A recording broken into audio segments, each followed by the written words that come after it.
The following is a presentation of the analysis of survey results conducted for the Free Clinic of Southwest Washington as part of a class assignment for Marketing 368 at Washington State University, Vancouver by Lauren Brotherton and Lucya Lee on May 5, 2014. The first survey that was conducted was a customer satisfaction survey. Respondents were asked to rate the clinic on a scale of 1 to 5, based on 3 categories: quality of service, quality of life after care, and knowledge of clinic staff and volunteers. The scale indicated 1 being least satisfied, 3 being average, and 5 being highly satisfied. The survey resulted in 64 responses. Quality of service was rated very, very high by respondents. 98% of respondents gave the clinic a score of 4 or better, 90% of which was given a 5. This table illustrates the rating done by those respondents. Quality of life after care was also rated very high. 86% selected 5, saying that they were highly satisfied with their quality of life. Again, this table illustrates those answers given by patients. Knowledge of clinic staff and volunteers was also rated very high by respondents. 95% of respondents gave the clinic a 4 or better, 78% of which gave the clinic a 5.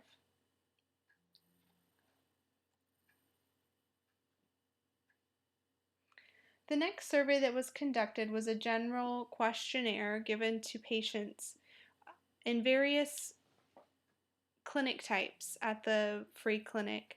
As this slide indicates, this is how the respondents broke down between each clinic type. In total, we received 126 responses. The first question that was asked was for respondents to list their zip code. 25% resided in the 98611 Vancouver zip code region. Altogether, Vancouver zip codes made up more than 55% of patient residents. Gender between patients was pretty even. 122 patients answered out of 126. 63 patients answered they were female and 59 answered that they were male. There was a vast array of patients with different ethnic backgrounds that visited the clinic, but in majority, more than half of patients that visited the clinic were white, non-Hispanic. The second largest group was Hispanic at 22%. Of the 119 patients who answered the question regarding their status of citizenship, 73 patients, who make up 61%, were U.S.-born citizens. There were 31 non-U.S. citizen immigrants who made up 26%. There were 8 foreign-born U.S. citizens and 6 patients who replied that they were in the process of obtaining residency. Only 1 out of 119 patients was a refugee, which is less than 1% of the total patient population. English was by far the largest section of spoken language at 68%, meaning that 96 patients of whom took the survey spoke English in their home. Spanish came in second with 21%, roughly 30 patients.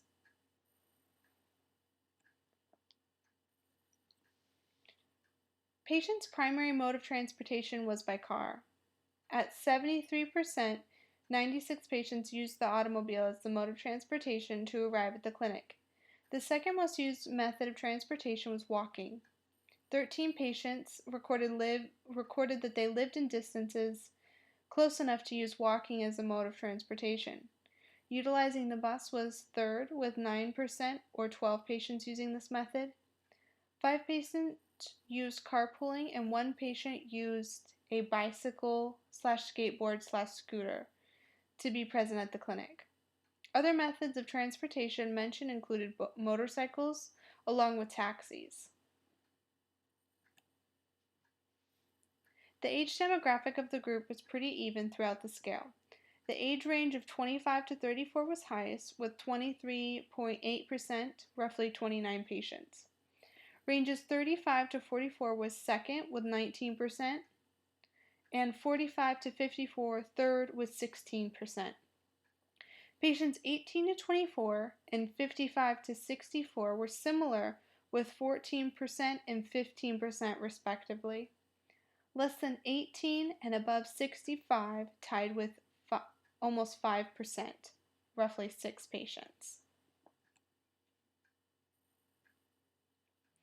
Out of 123 patients that answered, 53.8%, roughly 65 patients, answered that they were currently not employed, and 47%, 58 patients, replied that they currently were. Although the two percentages do not vary extensively, with unemployment rate at 7% in Washington, the striking percentage of patients that were unemployed that visited the clinic conveys that patients who are unemployed are more likely to frequent the clinic than the employed. The length of employment ranged from 1 month to 16 years. The majority of patients were within the 1-year range of employment, and patients above 1 year varied vastly. But it was seen that once the time went above 3 to 4 years, numbers increased drastically to 8, 10, and 16 years. The length of unemployment was also similar, many within the 1-year mark, but as soon as numbers hit above 1 year, ranges jumped to more than 16 years in the longest. Of the 70 patients who answered this question, the patients who work part-time and were also students made up 41% of clinic visitors. The second largest group of clients at 38% worked full-time.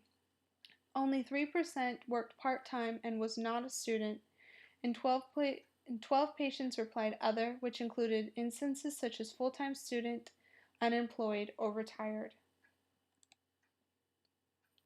Current living situations for 62% of the 123 who answered are renting their home. 29 of the 23% live with their friends, and 10%, roughly 12 patients who visit the clinic, currently own their own home. There were 2.4 or 3 who were homeless, and 2.4 or 3 patients living in transitional homes. There were no accounts of patients that used hotels. Majority of patients resided in the single status with 53%. 41 or 32% of patients were married, and 11% or 14 patients were divorced.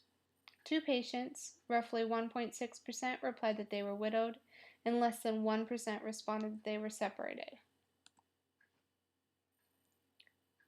In response to the question regarding whether or not patients had health insurance, 89% responded they did not have health insurance, and 10% responded the clinic already 10% responded that they visited the clinic with health insurance.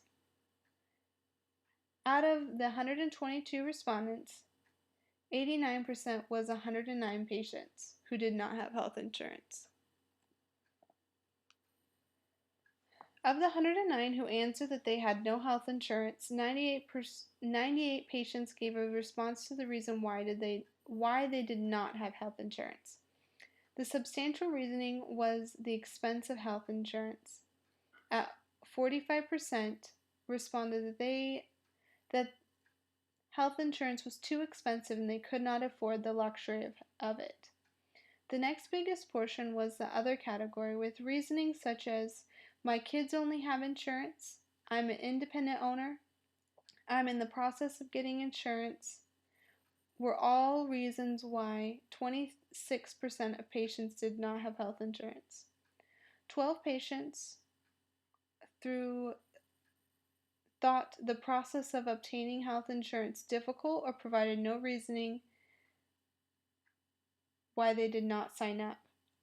10% out of the 98 were not U.S. citizens or did not have a social security number to acquire health insurance, while 7% or 7 patients did not have health insurance due to unemployment.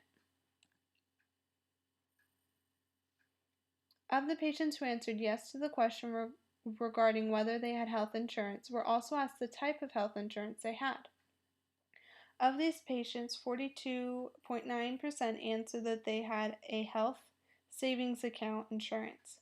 19 said that they were under Medicare, and another 19 said they were under Medicaid. Of the remaining patients, 9.5% had preferred providers, and another 9.5% answered that they had another carrier different than the choices provided. When asked why they used the free clinic service when they already had health insurance, 3 patients answered that they use the services at the free clinic that are not covered by their own health insurance. For example, dental and vision. 6 patients have replied that they use the services offered at the clinic due to urgent matters and the convenience of the location. Another 6 patients have replied that they use the clinic because their health insurance is in process and they have yet to obtain their health cards. 2 patients used the free clinic because they were new to the area or a family member escorted them there. When asked with insurance if patients had a difficult time assessing primary care and or dental care, 37% answered that both were difficult to obtain.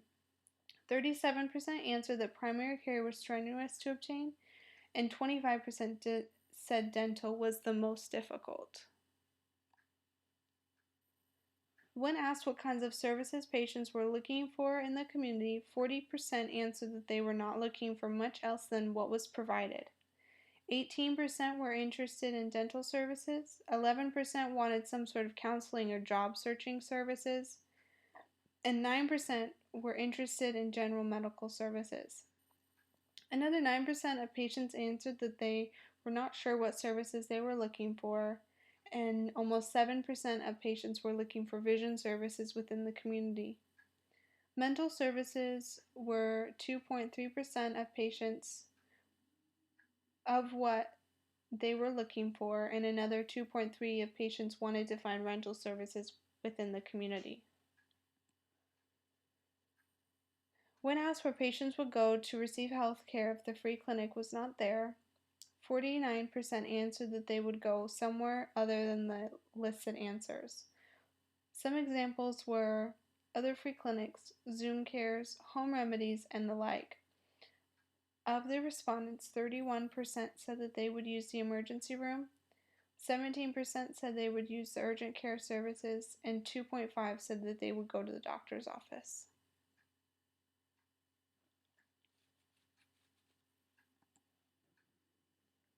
In summary, everyone who utilizes the services offered at the free clinic live closely around the area. Therefore, it is important to widely share the presence of the clinic in the surrounding neighborhoods. There is a variety of ethnic and racial backgrounds of patients, but in majority, white and Hispanic backgrounds are the most common. Therefore, English is widely spoken in patients, but there were also a good deal of Spanish speakers. Consequently, it would be wise to have Spanish speakers or translators at locations to assist with patients with communication needs. More than a fourth of patients were without citizenship, hence the need for free medical assistance, provided patients without citizenship are ineligible for Obamacare or the like. Automobiles was the main source of transportation, but a tenth of the patients were able to walk or use public buses as a source for transportation to the clinic. It may be of use to provide free transportation methods, such as free bus passes to make commuting to the clinic easier and cheaper for patients. 54% of patients were not employed, and 47% of patients were employed. More than half of the patient population were unemployed, hence the inability to suffice the cost of health insurance. 62% of patients are renting their home, and 23% live with their friends. Only 9.8% of patients that own their own homes, with only 10% of patients that own their own homes, this indicates that a large portion of patient demographics are low-income families. More than 50% of patients are single, who are the providers for themselves. Therefore, if the clinic was to market their services, it should vastly be around the single demographic. 89% of patients have no insurance, and 45% of those people choose not to have health insurance due to the expense. It could be that if healthcare reform does well and cost of healthcare is seemingly low, the clinic could lose a great portion of their patients. 35% of patients mentioned that the use of the free clinic was the stepping stone to receiving health insurance. The 35% are in the process of receiving or signing up for health insurance. Therefore, a huge percentage of clinic patients could reduce once these patients obtain their formal health insurance. Because primary and dental assistance is hard to find, is usually not covered by insurance, the clinic could be able to acquire more patients if there was an increase in primary and dental assistance. It showed that almost 12% of patients remarked that they would like to see a job counseling service in the area. If the free clinic could also counsel patients who are seeking jobs, it could increase the flow of patients because more than half the patients who visit the clinic are unemployed. Results showed that 49% of patients were willing to go to other locations for the services if the free clinic was not around.